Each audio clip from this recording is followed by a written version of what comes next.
Salut Serge, Bonjour Bruno. merci d'avoir accepté l'invitation.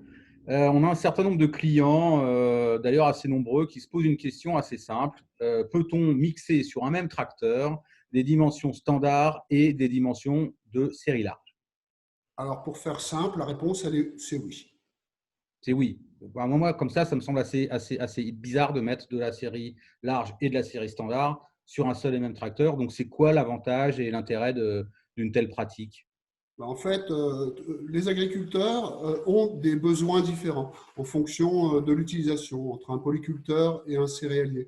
Le polyculteur éleveur va avoir par exemple un besoin à l'avant de capacité de charge supplémentaire pour le chargeur frontal.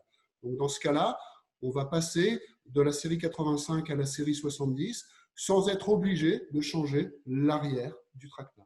Ok, ça veut dire que quoi? À pression constante, tu as une meilleure capacité de charge avec une série large qu'avec une série standard, c'est ça. Donc, tu auras un meilleur rendement de ton chargeur et un meilleur comportement de ton… Alors, la définition, elle est simple, c'est le volume d'air porte la charge.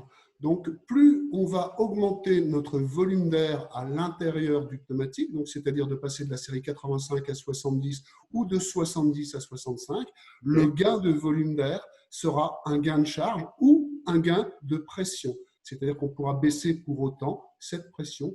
Donc, c'est ou 15% de charge supplémentaire ou 200 à 300 grammes de pression en moins dans le pneumatique. Ok, super clair.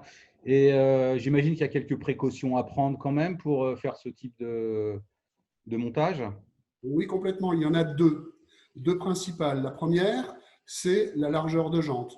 Donc aujourd'hui, tout constructeur, quand il fabrique un pneumatique, va donner une largeur de jante optimale. Donc cette largeur de jante doit être respectée. Donc souvent, pour passer de la série 85 à la série 70, on ne rencontre pas de soucis. Maintenant, pour prendre deux séries, là, on aura certainement la probabilité de changement de jante. Ok, et cette info, on la trouve où? Dans les catalogues techniques, notamment celui de Copadex, qui reprend les caractéristiques de tous les manufacturiers que l'on diffuse. D'accord. Et on risque pas d'avoir un déséquilibre de traction entre l'avant et l'arrière ou… Alors oui, c'est la deuxième. Donc le deuxième, c'est la prépondérance du tracteur. Donc aujourd'hui, un tracteur doit avoir une prépondérance entre 0 et 3%. Donc à nous de le contrôler. Ça veut dire quoi? Alors, qu'est-ce qu'une prépondérance? Je prends un exemple concret. On prend un tracteur à quatre roues inégales. Mhm. On enclenche le pont.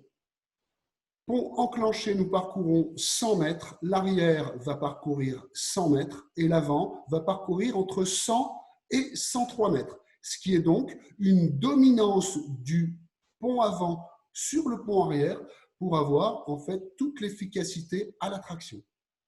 Ok, super clair. Alors, on sera peut-être un prochain tuto pour expliquer exactement comment on calcule cette prépondérance et les données qu'il faut avoir en main pour s'assurer du bon équilibre avant et arrière.